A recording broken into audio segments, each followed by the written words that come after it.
Salut, c'est Nicolas de Labo 14. Ce matin, j'ai une cliente qui m'a appelé pour refaire une pièce d'un tango, donc c'est un petit jeu de société. Alors la pièce est intéressante, elle est vraiment toute petite, donc elle va pas être très chère à faire en sachant que c'est un jeu qui coûte entre 15 et 20 euros.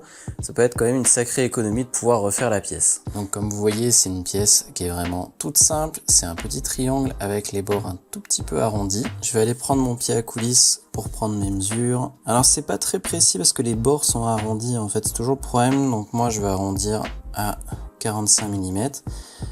Après je vais avoir besoin d'ici, là on est à 25,5. Pour mesurer l'angle, le petit arrondi, pas l'angle, pardon, c'est un angle à 90. On va utiliser ce genre de petit outil, donc là vous voyez c'est imprimé en 3D, hein, c'est tout simple. Et donc il y a plein de mesures possibles, notamment pour la visserie, et on peut récupérer justement les angles. Et là on voit très facilement que c'est du 1 mm tout simplement. Donc on va aller sur le logiciel et on va regarder ça.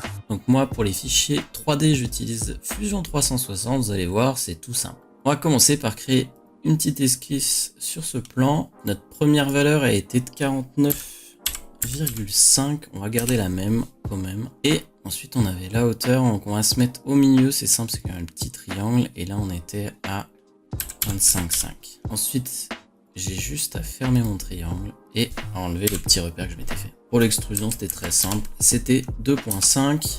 Et on a notre pièce qui est quasiment finie. Je préfère le faire là pour pouvoir le modifier plus facilement. Et on avait 1 mm. Donc là, on a notre pièce qui est prête. Vous voyez, c'était relativement rapide à faire. Et on va l'envoyer directement sur notre logiciel pour slicer. Donc voilà, après quelques essais, on a enfin la pièce, donc on va passer un petit peu au résultat et au calcul. Donc déjà, niveau couleur, vous voyez, il y a une belle différence, ça reste du rouge. Voilà, la cliente voulait un truc un peu rapide. Combien on vend à la cliente? Donc là, on va partir sur 5 euros.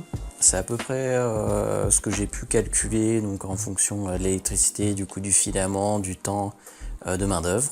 À savoir que, comme je vous disais, c'est un jeu qui coûte une vingtaine d'euros, donc ça coûte toujours moins cher que de racheter le jeu. Mais bon, évidemment, elle m'aurait demandé de faire plusieurs pièces, ça aurait coûté genre 6 euros pour 10 pièces peut-être. Ça aurait été plus intéressant pour elle, mais bon, il lui fallait qu'une pièce. Du coup, combien ça fait dans notre poche si on passe justement toute la partie impôt sur le revenu, tout ça, impôt sur les entreprises plutôt d'ailleurs. On devrait être à peu près à 4,30 €. Donc voilà, en bénéfice net, on va dire, on serait aux alentours de 4,30 €. Voilà, j'espère que le petit projet vous a plu. N'hésite pas à liker, à t'abonner, et puis on se retrouve pour les prochains projets.